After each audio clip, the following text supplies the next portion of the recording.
Hi, it's Deb Lang, and I'm here with Deb Helfrich, and we're doing a series of chats about the book I published recently called Trust Your Senses, Embodied Wisdom for the Modern Age.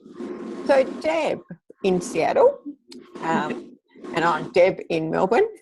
I know that when you read the book, you were really taken by the concept of X-forming, which isn't a word that's around in common language very much, because we're always talking about information, and everyone even talks about being overwhelmed all the time. And then people say, oh, let go. But I mean, how do you let go? So I introduced the concept of X-forming.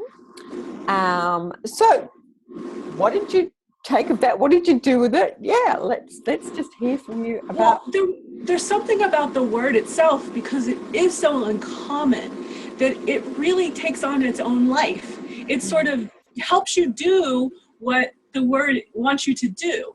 Is you could just put away a lot of the overwhelm and think of X-forming as leveling out.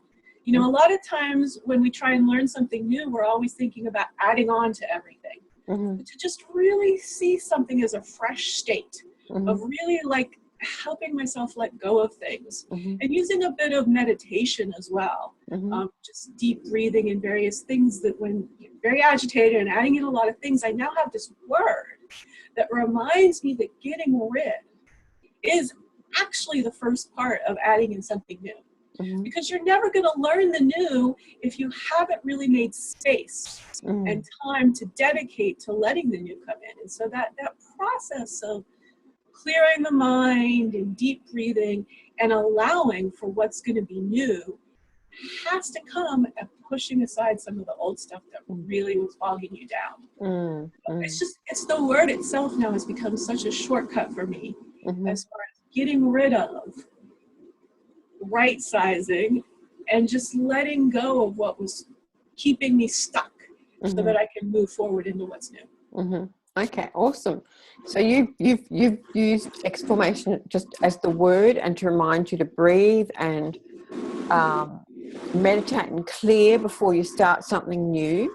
Yes. So in the book, I also suggest things like, literally, and I'll use the example of animals. That when an animal is, like if you think of in South Africa, say, and a gazelle, I think it's a gazelle, is chased by a lion, when the gazelle, if the gazelle doesn't get eaten, and is back in safety, it's a natural instinct for animals to shake. And they're shaking out the stress of the previous experience. And apparently even in humans that's a natural instinct, but we've actually had that controlled as well. So in the hospital system, after an operation, people, medical field actually did notice that patients would shake, say after an operation, and they would have them kind of strapped in. But because of new knowledge now about our bodies and the somatic field of our bodies, that I'm aware that some medical institutions now don't strap people in. They actually let the body do what it naturally does want to do, which is shake out like the trauma of an operation. And I mean, Bruce Lipton's written a lot about the biology of belief and how our body works, and there are many other people who have written about that from a medical and scientific knowledge. From my knowledge is based on my experience, and I'm a social scientist, so not a medical one. But so breathing is great, but you can also do physical things, like even before you sit down at your desk, and I'll do this now. Or in fact, you can do it with, I mean, you can literally just sort of shake. Okay, I'm done with that. Now I'm going to sit down and I'll sit and I'll breathe. Well, do you know what I do? What? I actually learned a shoulder roll. It's one of these things, again, it's become so subliminal for me, is I just do a couple of shoulder, when I'm moving on to something new. I just reorient to that. I've got my shoulders back, that I'm not hunched over my keyboard. That posture trigger is sort of, again, because I'm not shaking the trauma, but Yeah. I'm just really resetting myself. We're going to do so. Let's focus on something new. And I do those shoulder rolls and make sure that I'm sort of sitting in a really good way to actually optimize using my brain. Yeah. Awesome. Awesome. Posture is really important trigger for me. Yeah. Yeah. I did find myself a few years ago in a very hunched state. I mean, just crunched over the keyboard. Yeah. Yeah. Now making sure that I'm upright. Yeah. Makes the blood flow to the brain work better. Awesome.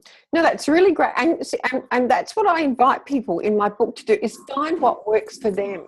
So sure, I've got some suggestions, but we all do something, and it's great when you discover what works for you. You're going to be much more inclined to do it than if you're just told, do this.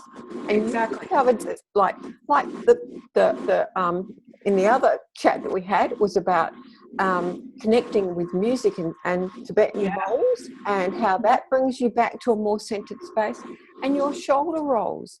Yeah. Because it does. We can get so still and so rich, and it's amazing how when we're still, say at a keyboard, we're actually holding on to tension. Yeah, just to remember to do something like that, or to shake, or to move, basically. Move in whatever way. If you're still, maybe you do a swing. Maybe you punch something out. Like, just purely being in our bodies and moving out energy, or awesome. So that's really great. One way of exforming. Exactly. So that's awesome, Deb. So I look forward to our next chat. It's great talking with you. What else have you been doing? Okay, keep up the good work. Thanks. Awesome.